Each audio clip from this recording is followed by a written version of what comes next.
আজকে একটি নতুন রাউটার দিয়ে সংযোগ দিতে গিয়ে আমরা একটা অদ্ভুত সমস্যার সম্মুখীন হই। আজকে আমরা দুইটা নতুন ব্রডব্যান্ড সংযোগ দিব, সেই জন্য চলে আসি আমরা আমচুপি গ্রামে। এই যে বিদ্যুতের খুঁটি দেখতে পাচ্ছেন, এই খুঁটি থেকে এই গ্রাহকের বাসায় আমরা সংযোগটা দিব। সেই জন্য সর্বপ্রথমে আমরা ফাইবার অপটিক্যাল তারটা টেনে নিয়ে গ্রাহকের বাসার সংযোগটা এখানে আমরা বিদ্যুতের খুঁটিতে দিয়ে নিলাম।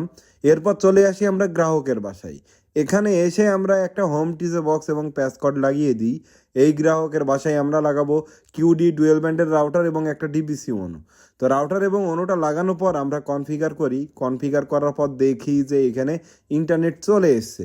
তো আমরা ইন্টারনেটটা চেক করি। এখানে চেক করার সময় দেখি সিঙ্গাপুর স্পিড টেস্টে ডাউনলোড স্পিড ঠিকঠাক থাকলেও আপলোড স্পিড ওঠে মাত্র 15 থেকে 20 এমবিপিএস। এরপরে এটা আমরা কনফার্ম হওয়ার জন্য আবারও ওভি ইন্টারনেট স্পিড টেস্টে এটা চেক করি। সেখানেও দেখি ডাউনলোড স্পিড ঠিকঠাক আছে, কিন্তু আপলোড স্পিডের ক্ষেত্রে একই সমস্যা। এখানেও 15 থেকে 20 এমবিপিএসের উপরে আপলোড স্পিড খুব একটা উঠতেছে না। তো এই রাউটারের একটা প্রবলেম ফাইন্ড আউট করার চেষ্টা করছিলাম। তো আমরা রাউটারের ফার্মওয়্যারটা দেখি, এখানে ফার্মওয়্যার দেওয়া আছে 2.3.13। তা আমরা কিউডির ওয়েবসাইটে চলে আসি। বর্তমান যে আপডেট ফার্মওয়্যার সেটা আমরা দেখার চেষ্টা করি যে আপডেট ফার্মওয়্যার আছে 2.4.23। আগে ছিল 2.3.13 আর এখন আছে 2.4.23। তো আমরা সর্বপ্রথমে ফার্মওয়্যারটা এইখানে ডাউনলোড করে নিই।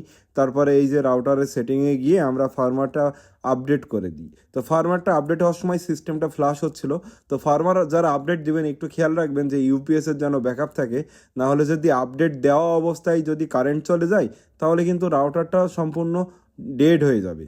তো যাই হোক, এখানে আমরা ফার্মওয়্যারটা আপডেট দেওয়া হয়ে যায়। এরপরে দেখি যে কারেন্ট ভার্সন এবং কিউডির ওয়েবসাইটের কারেন্ট ভার্সন ঠিক আছে। তো এরপর আমরা স্পিড চেক করি। সিঙ্গাপুর ব্রডব্যান্ড স্পিড টেস্টে দেখি ডাউনলোড স্পিড আসে 96 এমবিপিএস এবং আপলোড স্পিড আসে দেখি 97 এমবিপিএস। এরপর আমরা ওভি ওয়াইফাই স্পিড টেস্টে চেক করি। সেখানে আমরা ডাউনলোড স্পিড পাই 95 এমবিপিএস এবং আপলোড স্পিড পাই 91 এমবিপিএস। যাই হোক, রাউটারের যে প্রবলেমটা ছিল সেটা হচ্ছে ফার্মার আপডেটের কারণে সমস্যাটা হচ্ছিল। তো আমরা নতুন রাউটারে ফার্মার আপডেটটা দিয়ে দিলাম। এখন আশা করি এই ধরনের ইন্টারনেট স্পিড নিয়ে কোনো সমস্যা হবে না।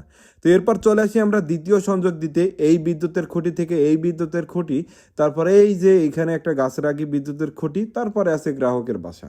এখানে প্রায় আমাদের 150 মিটার ফাইবার অপটিক্যাল কেবল লাগবে।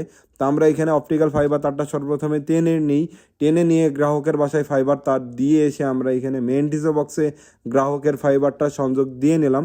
মেন টিজে বক্সে গ্রাহকের বাসায় সংযোগটা দিয়েই আমরা চলে আসি গ্রাহকের বাসায়। এখানে আসার পর হোম টিজে বক্স এবং প্যাসকর্ডটা লাগিয়ে লেজার চেক করে দেখি লেজার আছে -17।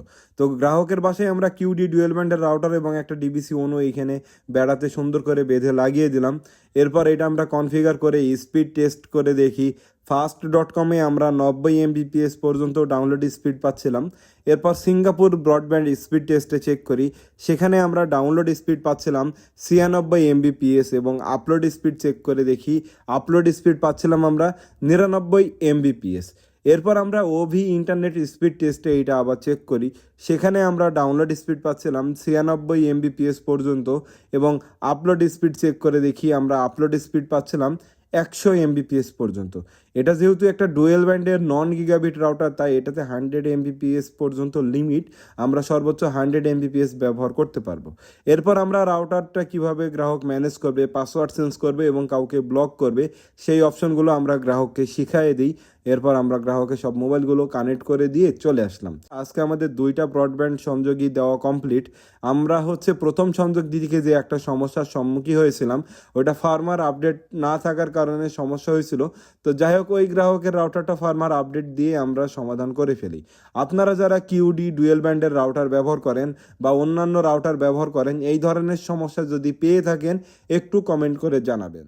ধন্যবাদ ভিডিওটি দেখার জন্য। সকলে ভালো থাকবেন। ইন্টারনেট ব্যবহারের ক্ষেত্রে সর্বনিম্ন ডুয়েল ব্যান্ডের রাউটার এবং তার উপরে গিগাবিট রাউটার ব্যবহার করবেন।